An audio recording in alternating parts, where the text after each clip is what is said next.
eu não sou assim a pessoa, se calhar com mais facilidade, fala do Chão de Oliva, porque o Chão de Oliva foi fundado no ano em que eu nasci. E então, tenho a história, já é uma história de processos, de que eu ouvi falar, das pessoas que eu fui ouvindo e auscultando. Felizmente agora estou nesta direção artística com o Nuno Correia Pinto e a Paula Pedregal, e somos os três parte desta história do caminho do Chão de Oliva, e já tive a oportunidade de perceber as origens, que parte sobretudo do teatro amador. Era uma companhia que era o Teatro Meia Lua, e depois formou-se como companhia de teatro profissional, que é a Companhia de Teatro de Sintra, isto logo em 91, e foi a primeira companhia de teatro a profissionalizar-se no concelho de Sintra, e a partir daí manteve sempre uma atividade regular. Depois, com os apoios da Direção-Geral das Artes, foi conseguindo fazer também o seu caminho de criação e de processo mais contínuo, e sempre com equipas artísticas muito interessantes. E tem também a Companhia Fio de Azeite, que é de grupo de marionetas.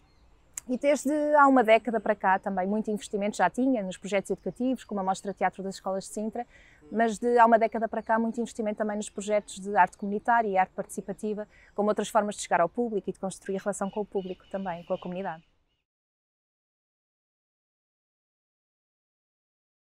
Esse ciclo, Geografia da Resistência, surge de um brainstorming da direção artística. Portanto, nós os três andámos a pensar o que é que seria este projeto de 23 a 26, porque felizmente conseguimos o quadrianual da Direção-Geral das Artes, mas foi preciso pensarmos muito neste projeto e começámos logo em 2021 a pensar o que é que queríamos fazer, em 2022 a fazermos os nossos mapas mentais. E surgiu que de facto nós queríamos 4 grandes temáticas, 4 chapéus, e o ano passado estivemos a trabalhar sobre a geografia da experiência, das primeiras experiências muito ligadas às crianças e aos jovens, e este ano, porque é os 50 anos do 25 de Abril de 1974, claro que esses 50 anos a tendência é celebrar sobre a perspectiva da liberdade, e nós quisemos celebrar sobre a perspectiva da resistência. O que é que significa resistir? Porque há muito que celebrar, mas ainda estamos num ato, não é, contínuo, perpétuo de contínua resistência para não perder os direitos, que não são nada garantidos, e não só sobre a nossa perspectiva enquanto portugueses aqui em Portugal, mas numa perspectiva mais alargada de todos os outros que ainda resistem em outros contextos. E é aí que também pensamos neste ciclo mais abrangente, desde o Periferias, o Festival Periferias, que tivesse também esse eco, e agora o R403.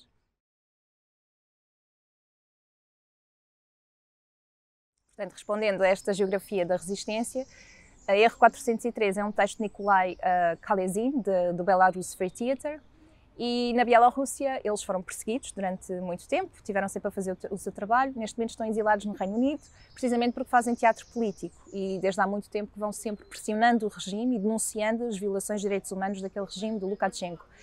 É a mais velha ditadura da Europa, com uma grande impunidade de abusos de direitos humanos, e o que acontece neste R403 é um eco dos eventos de 2020. Um manifestante pacífico desarmado foi assassinado por um polícia da unidade militar Almaz, e isto acontece nas ruas. É um dos protestos no dia 10 de agosto, as eleições foram 9 de agosto, 10 de agosto as pessoas estavam todas nas ruas, e foi de noite. Este Alexander Terakovsky caminhava com as mãos no ar em direção à polícia, uma t-shirt branca, sem nada nas mãos, claramente, e este polícia dispara sobre este homem. E aquilo que o Nikolai quis pensar é não a perspectiva da vítima, porque é muito fácil, a nossa empatia é imediata com a vítima. Nós pensamos logo quem está a lutar pela liberdade, pelos direitos, nós colocamos-nos desse lado, não é? Do lado da vítima. Mas como é que nós compreendemos este atirador, o lado de quem dispara, de quem executa uma ordem? Porquê? O que é que o leva a disparar sobre outra pessoa do seu próprio povo? Então ele mergulha numa consciência, numa mente deste atirador, e faz um texto absolutamente genial, com muita dimensão geopolítica, muita crítica social, mas também trazer a realidade para dentro do teatro, que era uma coisa muito difícil para nós, porque nós conhecemos muito pouco da Bielorrússia. Portanto, o trabalho foi também partir desse processo de pesquisa, dramaturgia, e depois decidir o que é que queríamos comunicar pela perspectiva deste atirador. R403 primeiro a palavra erro, não é? Aconteceu um erro, alguém deu uma ordem, deu mesmo uma ordem ou foi um erro do atirador? E depois há esta perspectiva do R403, que é não ter acesso a só no fim do texto é que nós recebemos o que é o R403, não ter acesso a determinada informação, a determinados parâmetros de ação, a determinados meios de poder. E este é um homem que é um executante, executou uma ordem e que não tem acesso agora a limpar a sua consciência, não tem acesso a proteger-se do erro que fez ou da ordem que executou. E esta é a questão, é que de facto nós temos depois registros áudio e alguns foram passados, foram jornalistas que encontraram esses áudios, que são clandestinos, de militares a dizer que o próprio presidente Lukashenko deu ordem para, se preciso, abrir fogo sobre a população, porque a prioridade naquele momento era limpar as ruas de manifestações e acabar com isso e cortar o mal pela raiz. Só que fizeram pior. Com a morte de Terekhovsky, as pessoas foram ainda mais para as ruas e, portanto, aquilo foi um crescendo de manifestações e de protestos. Houve mais mortes a seguir a essa, de Terekhovsky foi a primeira vítima mortal. E portanto, esse erro é, de facto, este não ter acesso também aos sistemas de poder e de opressão.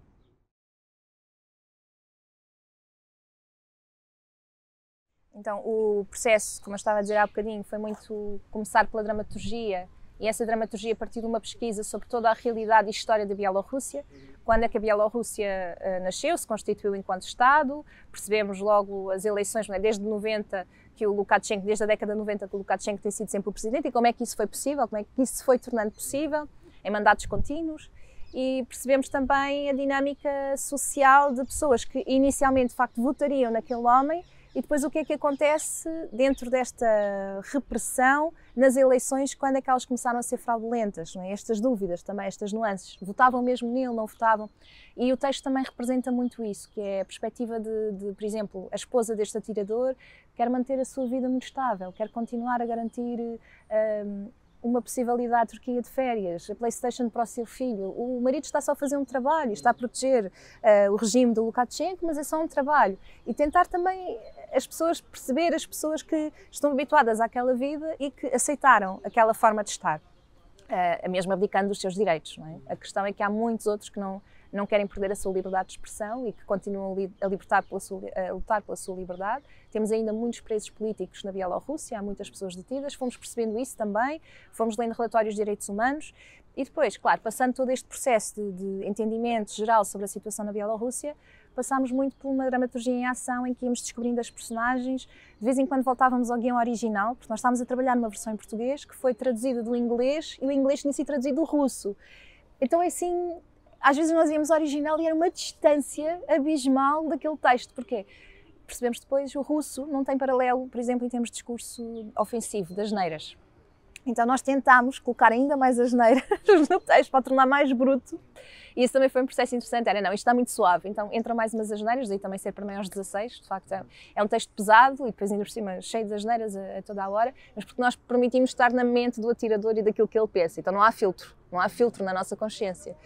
Também por isso, e depois fizemos um trabalho de minúcia, de detalhe, discutimos muitos filmes, tivemos muitas referências de filmes para o nosso espetáculo, e então foi muito construído a partir também desse trabalho com os atores, de referências, documentários, filmes, e partimos muita pedra no processo criativo a partir do trabalho dos atores.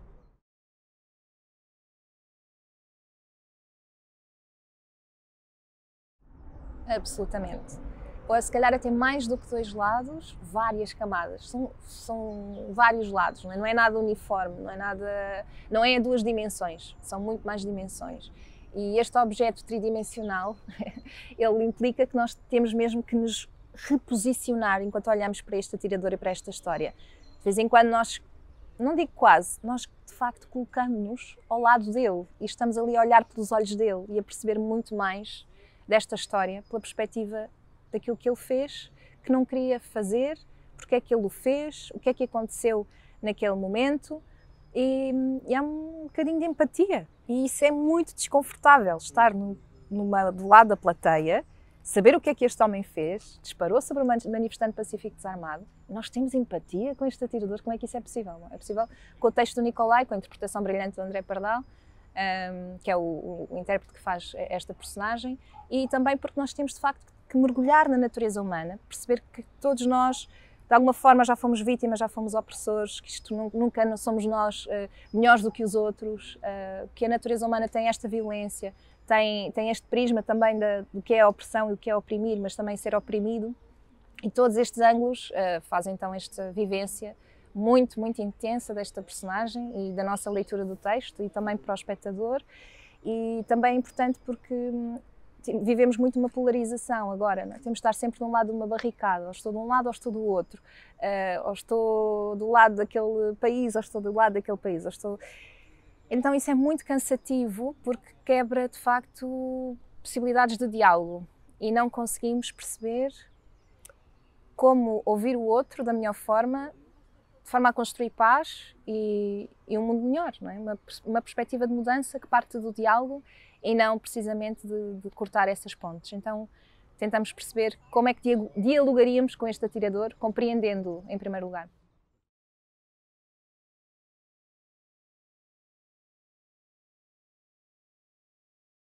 Uma excelente pergunta. Claro que a tendência, a primeira palavra que me veio à cabeça foi desafio. Mas elas estão sempre mãos dadas, não é? O desafio e a oportunidade. O que são desafios podem ser oportunidades, depende muito da maneira como nós trabalhamos. Sentimos que é um desafio porque é incrível, nós não estamos assim tão distantes de Lisboa, mas é tão difícil trazer pessoas que não sejam de Sintra ao nosso teatro, à Casa de Teatro de Sintra. Porque Sintra é muito longe, eu próprio ouço colegas, mas em Sintra, assim, fica meia hora de comboio, temos comboio direto, dá para ir a pé, dá para ir de transportes, de carro ainda mais perto pode ficar. Mas sim, há também a questão de estarmos no Distrito de Lisboa, onde há muita oferta cultural, portanto estamos sempre em concorrência com outras pessoas. Em Sintra também há muita oferta cultural, felizmente, e há muita população. Portanto, também não é só a questão de estarmos em Sintra à sombra de Lisboa, é a questão de onde é que está o público e como é que nós trazemos público ao teatro. E essa é uma grande, grande questão, que acontece tanto em Lisboa como em Sintra, ou em qualquer outro concelho do país. E aí é que nós temos que pensar como criadores, é o que é que nós estamos a fazer bem e o que estamos a fazer de mal, para conquistar mais público para os nossos teatros, né, de forma geral. Agora, principalmente, apesar de todos os desafios que temos de estar à sombra, entre aspas, na periferia de Lisboa, temos muitas oportunidades nesse processo e de ligação muito, muito próxima da comunidade, e Sintra também é um concelho muito apetecível para fazer esse trabalho.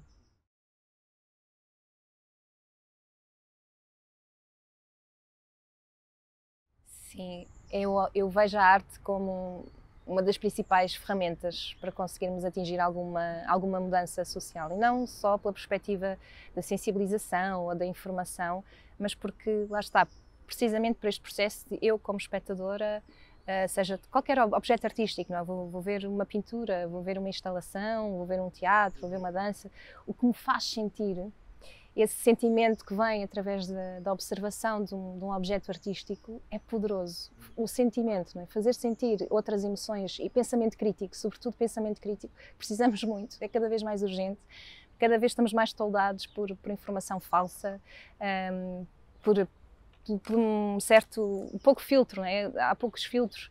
Hoje em dia a comunicação social também está muito numa informação única e ficamos só num monoassunto e não desenvolve para outros lados, então não temos muita oportunidade de estar num constante pensamento sobre a sociedade.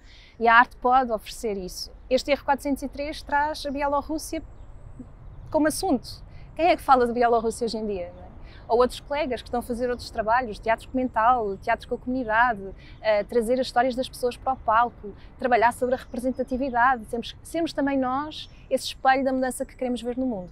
Temos é que ser coerentes com o nosso discurso. Eu sou uma defensora dos direitos humanos, vou continuar sempre a lutar pela liberdade de todos os outros, pela justiça social, e acho que esse deve ser também uma missão da arte, é lutar para termos um mundo que nos permite fazer o nosso trabalho. Susana, muito obrigado. Obrigada, Pedro.